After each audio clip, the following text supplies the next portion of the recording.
Ramayana Official pada kali ini akan mendengarkan ceramah dari Bapak Profesor Dr. Haji Hasan Zaidi MA yang akan membahas mengenai beberapa tausiah agama. Selamat menikmati, jangan lupa subscribe, like, komen, dan share ke teman-temannya. Wassalamualaikum warahmatullahi wabarakatuh. Assalamualaikum warahmatullahi wabarakatuh. Alhamdulillahilladzi anzal Qur'an fi lailatul qadri. Asyhadu an la ilaha illallah wahdahu la syarika lah wa asyhadu anna Muhammadan abduhu wa rasuluh la nabiyya ba'dah. Amma ba'du, qala Allah ta'ala fil Qur'anil Karim, a'udzu billahi minasyaitonir rajim. Bismillahirrahmanirrahim. Inna anzalnahu fi lailatul qadr wa ma adraka ma lailatul qadr. Lailatul qadri khairum min alfi syahr. Tanazzalul malaikatu war-ruhu fiha bi'izni rabbihim min kulli amr. Salamun hiya hatta matla'il fajr. Sadaqallahul azim. Para pemirsa yang berbahagia, kita bersyukur kepada Allah Subhanahu wa taala masih diberi kesempatan untuk beribadah dalam bulan Ramadan ini. Mudah-mudahan segala rangkaian ibadah kita di bulan Ramadan ini, baik siang ataupun malam, diterima oleh Allah Subhanahu wa taala. Amin ya rabbal alamin. Salawat dan salam dimohon kepada Allah untuk Nabi besar kita Muhammad sallallahu alaihi wasallam. Allahumma salli wa sallim ala sayyidina Muhammad wa ala alihi wa ashabihi ajma'in. Para pemirsa yang berbahagia, pada kesempatan ini kutung kita atau tausiah diberi judul Malam Qadar adalah malam yang paling mulia. Dalam surat Al-Inzal atau Inna Anzalna surah Al-Qadar, Allah menyatakan, ayat yang dibacakan tadi, sesungguhnya kami telah menurunkan Al-Quran pada malam Qadar. Tahukah kamu apakah malam Qadar itu? Malam Qadar lebih baik dari 1000 bulan. Pada malam itu malaikat dan roh turun dengan izin Tuhan mereka. Malam Qadar penuh oleh salam sejahtera. Batasnya ialah sampai terbit fajar. Para pemirsa yang berbahagia, Qadar, malam Qadar adalah mempunyai beberapa makna. Al-Qadru, pertama adalah takdir.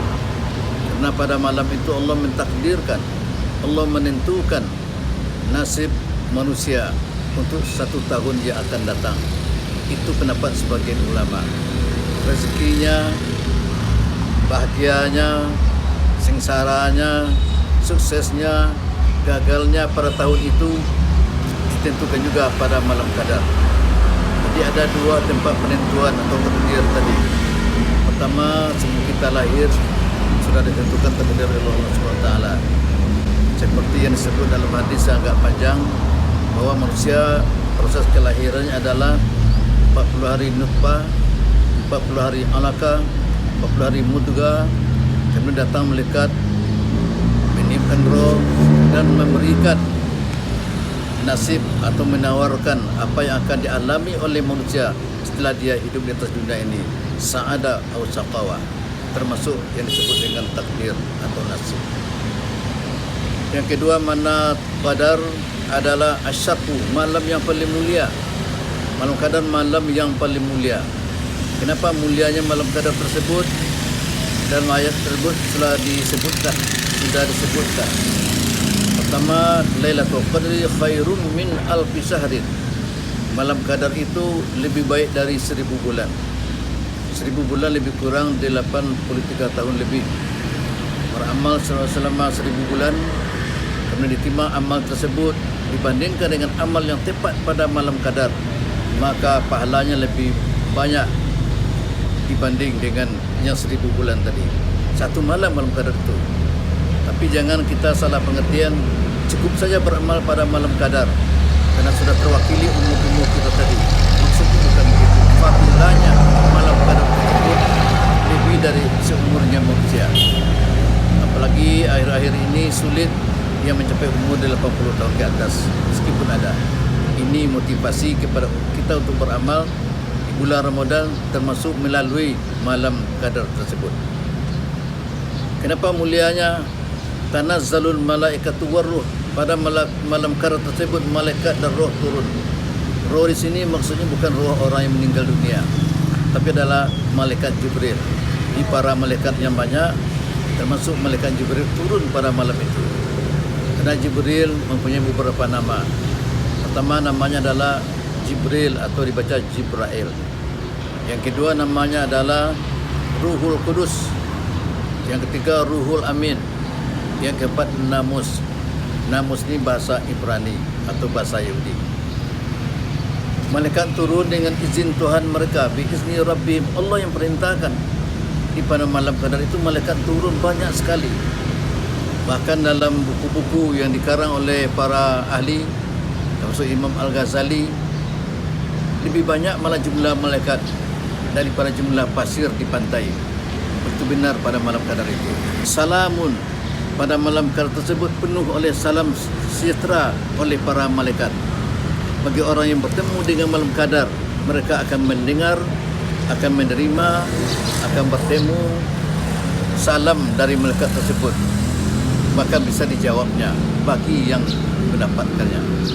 Bagaimana batas malam qadar? Hatta matla'il fajri, sampai terbit fajar. Kalau sudah terbit fajar, malam qadar telah berakhir. Jadi tidak ada istilah siang qadar, hanya malam qadar.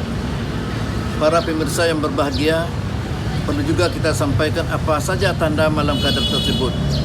Baik dalam beberapa hadis ataupun pendapat para ulama, ada tanda-tanda malam qadar. Baik pada siang harinya atau pada malam harinya. Pada siang harinya, matahari panasnya tidak terlalu menyengat, tidak terlalu keras, agak lunak.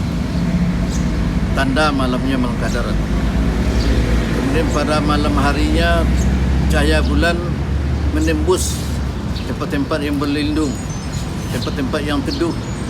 Bahkan di bawah pohon pun kadang-kadang terang oleh cahaya bulan tadi. Tandanya ada pada malam itu malam qadar. Tanda lain ialah suara hiruk pikuk, baik binatang, baik manusia pada malam itu hening, tenang. Tidak ada anjing yang mengongkong, tidak ada orang yang berkelahi, tidak ada kekacauan pada malam itu, tenang saja, sejuk rasanya. Satu pertanda malam itu adalah malam qadar.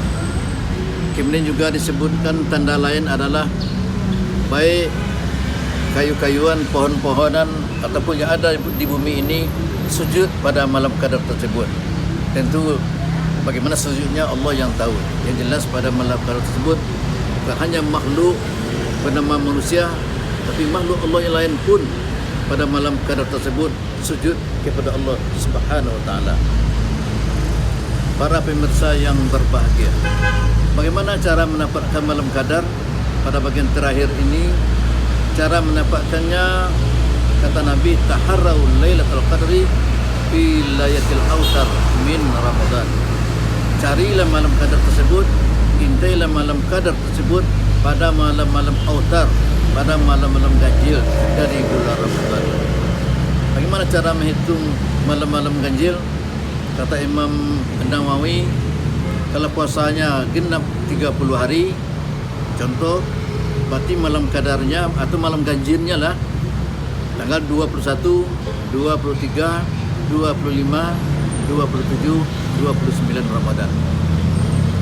Tapi kalau puasanya 29 hari, cara menghitung malam ganjilnya adalah dari bilang genap, tanggal 20, 22, 26, 28. Itu antara lain cara melihat atau mengintai bagaimana mendapatkan malam qadar tersebut. Bagian terakhir, apa amalan kita di malam qadar? Pertama, banyak berdoa, banyak berzikir kepada Allah Subhanahu wa taala. Doa yang populer diajarkan Nabi adalah mulai dari tarawih pertama sampai terakhir kita baca doa tersebut, apalagi di malam qadar. Allahumma innaka afuun karim tuhibbul afwa fa'fu anni. Ya Allah, ya Tuhanku, sesungguhnya Engkau Maha Pemaaf, Engkau Maha Mulia ya Allah. Engkau mengasihi orang yang pemaaf, maka maafkanlah aku ya Allah. boleh berulang-ulang baca doa ini. Kemudian tasbih yang dibaca pada malam qadar, bahkan pada malam-malam Ramadan, mulai datang 1 Ramadan, sunat hukumnya baca tasbih. Antara lain yang populer disebut oleh Rasulullah adalah subuhun qudusun rabbuna wa rabbul malaikati wa ruh. Subuhun qudusun rabbuna wa rabbul malaikati wa ruh. Subuhun qudusun rabbuna wa rabbul malaikati wa ruh. Allah Maha Suci, Allah Maha Suci, Maha Suci Tuhan kami, Tuhan para malaikat dan roh. Itu antara lain amal ibadah pada malam qadar. Bagian terakhir, Imam Nawawi mengatakan, aku selalu setiap tahun mendapatkan malam qadar. Murid-muridnya bertanya, bagaimana caranya? Buya, itu bahasa kitanya. Jawab oleh beliau, jangan ada absen tarawih dari malam pertama Ramadan sampai malam terakhir Ramadan, tidak ada absen tarawih. Pasti kita mendapatkan malam qadar tersebut. Karena tidak mungkin melewati malam-malam yang lain. Tetap di malam-malam Ramadan tersebut.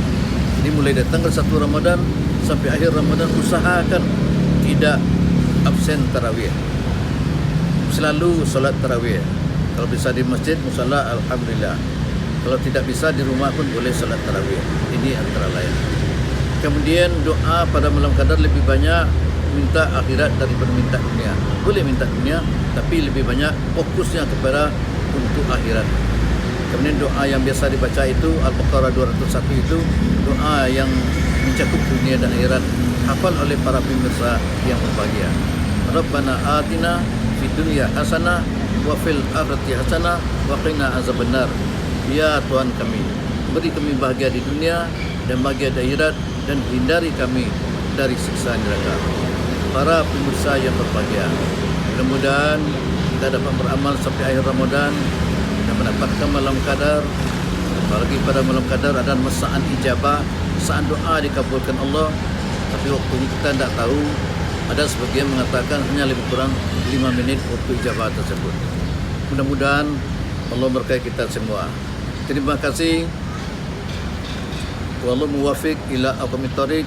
Assalamualaikum warahmatullahi wabarakatuh.